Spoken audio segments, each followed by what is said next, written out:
All right, so today we're diving into Genesis 26, which is all about Isaac. Now, if you know anything about Isaac, you know he's the son of a legend, the patriarch Abraham. And this chapter is really the story of a man trying to figure out how to live up to that incredible legacy, how to step out of that huge shadow and carve his own path. And that brings us to the big question that hangs over this whole chapter. And honestly, it's something a lot of us can relate to. For Isaac, building his own future isn't just about inheriting blessings. It's about navigating some pretty intense conflict, repeating his family's mistakes, and ultimately fighting to establish his own identity. Let's see how he pulls it off. We're going to follow his journey in four main parts. We'll start with the promise he inherits, right in the middle of a crisis. Then we'll see how he kind of stumbles and repeats one of his father's biggest mistakes. After that, we get to the core struggle, a literal fight for water. And finally, we'll watch how all that conflict actually leads to a covenant. So, our story kicks off with a scenario that's pretty common in the ancient world, a crisis. A really bad famine hits the land, and Isaac has to figure out what to do, where to go. It's a life or death decision. And right away, you get this huge sense of déjà vu. The text makes a point of saying this isn't the first time this has happened. There was another famine just like it back in his father Abraham's day. So Isaac is literally walking in his father's footsteps, facing the exact same challenge from the get-go. Now, just as he's about to do what his father did and head down to Egypt, he gets a direct message from God. He's told, nope, don't go, stay right here. And in exchange for that obedience, the huge covenant promise made to Abraham is passed directly to him. The land, descendants as numerous as the stars, a blessing for the whole world, it's all officially his now. So inheriting the blessing is one thing, right? But as we're about to see, Isaac seems to have inherited some of his father's flaws, too.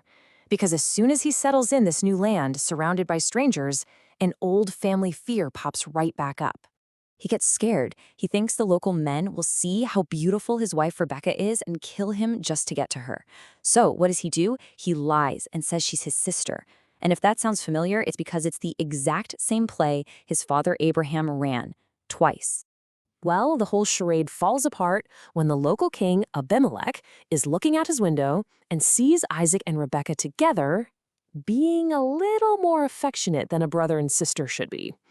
Abimelech calls him in and is just floored. He's like, what were you thinking? She's obviously your wife. He's not just mad, he's shocked that Isaac would risk so much with this lie. And Isaac's answer is just brutally honest. There's no fancy excuse, he just says, I was afraid. It's such a human moment. Here's a guy who literally has a divine promise of protection, but his fear totally took over. It shows us that having the promise is one thing, learning to actually live like it's true is a whole other journey. Okay, so after that whole incident, King Abimelech makes sure everyone knows to leave Isaac and Rebecca alone. With that protection, Isaac gets to work. And that divine blessing we talked about, it starts to show up in a massive way. But as he's about to learn, huge success can bring on even bigger conflict. I mean, the scale of his success is just staggering. In 1 year, he reaps 100 times the normal harvest. He isn't just getting by, he's becoming unbelievably rich. And remember, he's a foreigner here and he's completely outproducing the locals. And of course, that kind of prosperity causes a major problem. The local Philistines get super envious. They start this campaign of just stopping up all the wells his father Abraham had dug. Now, in the desert, water is everything, so this is a direct attack on his survival. It gets so bad that King Abimelech finally just asks him to leave, basically saying, you've gotten way too powerful for us. So Isaac moves, but he doesn't give up. He just relocates to a valley nearby and starts the hard work of reopening his father's old wells. But when his guys strike fresh water, a brand new well, the conflict sparks right back up. The local shepherds claim it's theirs. So they dig another well, and another. Even uglier fight breaks out. But instead of fighting back, Isaac just moves again. He digs a third time, and finally, no one quarrels with him. And Isaac actually chronicles this whole frustrating journey by naming the wells.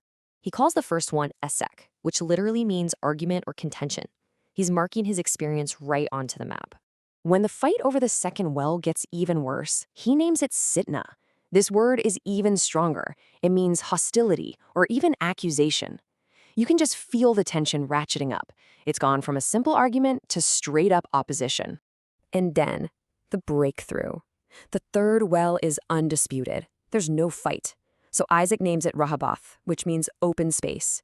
He says, finally, the Lord has made room for us to prosper.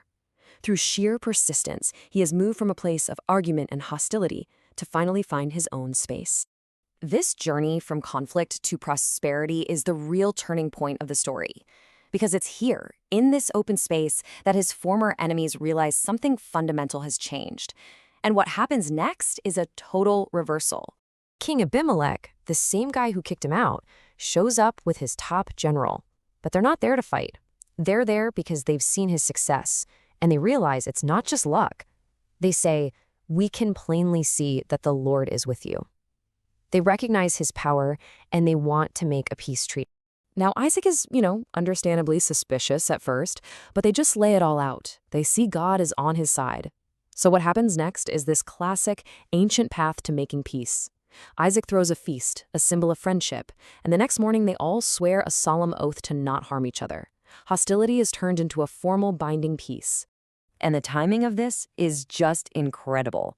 On the very same day that they make this treaty, Isaac's servants come running up to tell him they've found yet another well. So Isaac names this one Sheba, which means oath. The physical water is directly tied to the relational peace he just found. And this is where the whole story lands. The town built on that spot, Beersheba, literally means well of the oath, and its name comes from this very event. Isaac's personal journey, all that conflict, persistence, and reconciliation, is now permanently etched into the geography of the land. He's finally made a name for himself. So, when you pull it all together, what can we take away from Isaac's story? Well, first, that legacy is messy. It's a mix of inherited blessings and, repeating old mistakes. Second, that patiently persisting through conflict, instead of just escalating it, can lead to a real breakthrough. And finally, those well names tell the whole story. A journey that starts with argument and hostility really can end in an open space and a lasting oath of peace. And that kind of leaves us with a final question to think about. Isaac's journey is a powerful metaphor, right? So it makes you ask, where are the areas of argument and hostility in our own lives? And what would it look like for us to just keep digging, to persevere until we find our own open space, that place where we can finally thrive in peace?